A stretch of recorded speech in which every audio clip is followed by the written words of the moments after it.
ഇപ്പോൾ പല സ്ഥലങ്ങളിലും ചെറിയ ഒരു ചുരുങ്ങിയ വോട്ടുകൾക്കാണ് ഞങ്ങൾ കൂടുതൽ പ്രതീക്ഷിച്ചിരുന്നു. പക്ഷേ ആ പ്രതീക്ഷയ്ക്കൊപ്പം നമുക്ക് വിജയിക്കാൻ കഴിഞ്ഞില്ല. ഇതിനകത്ത് പല സ്ഥലങ്ങളിലും അവിശുദ്ധമായ ഒരു കൂട്ടുകെട്ടുകളുണ്ട്. അതെപ്പോഴും വളരെ പ്രത്യക്ഷമായി നമ്മൾ പല സ്ഥലങ്ങളിലും കണ്ടിട്ടുണ്ട്. പല സ്ഥലത്തും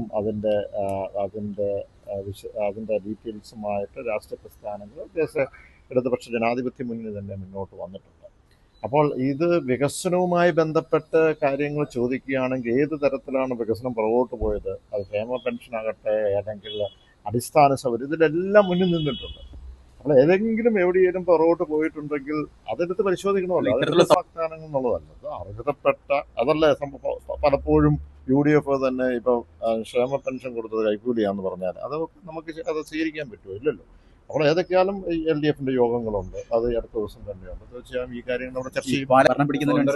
നമ്മൾ ഭരണം പിടിക്കുക എന്ന് മാത്രമല്ല, നമ്മൾ ആത്യന്തികമായ ഒരു നിലപാടെടുത്തു. ആ നിലപാടിൽ നമ്മൾ ഉറച്ചു നിൽക്കുന്നു. അത് UDF കേരള കോൺഗ്രസ് പാർട്ടിയെ പുറത്താക്കി. അതിനുശേഷം നമുക്കറിയാം വളരെ വിഷമവും പ്രയാസങ്ങളും ഒക്കെ കേരള കോൺഗ്രസ് കടന്നുപോയി. ഇപ്പോഴും ആ സംഘടനാപരമായി ബലത്തിലാണ് നിൽക്കുന്നത്. അല്ലാതെ നമ്മൾ മുന്നണിക്കകത്ത് മറ്റു സ്ഥലങ്ങളിൽ കാണിക്കുന്നത് പോലെ വലിയ സമ്മർദ്ദം പുലർത്തിയൊന്നുമല്ല. അത് എവിടെയാണോ നമ്മൾ ജനവിധി എങ്ങനെയാണോ ഇല്ല, അത് ഈ തീരുമാനിക്കേണ്ടതൊക്കെ അത് ഇടതുപക്ഷ ജനാധിപത്യ മുന്നണിയാണ്. പക്ഷേ ഇപ്പോൾ കേരള കോൺഗ്രസ് പാർട്ടിയെ സംബന്ധിച്ചോളം ഇപ്പോൾ നമുക്ക് ഭരണം അല്ലെങ്കിൽ നമുക്ക് ലഭിക്കേണ്ട ഇക്വേഷൻസ് അല്ലെങ്കിൽ ഭൂരിപക്ഷം കിട്ടിയിട്ടില്ല. അതുകൊണ്ട് തന്നെ അതെന്താന്നുള്ള ആ രീതി ജനം എന്താ ആഗ്രഹിക്കാനാണ് ഞങ്ങൾ അത് എപ്പോഴും അങ്ങോട്ടും ഇങ്ങോട്ടും നിലപാട് മാറ്റാൻ പറ്റും രാഷ്ട്രീയ പ്രസ്ഥാനത്തിന്, നല്ലല്ലോ.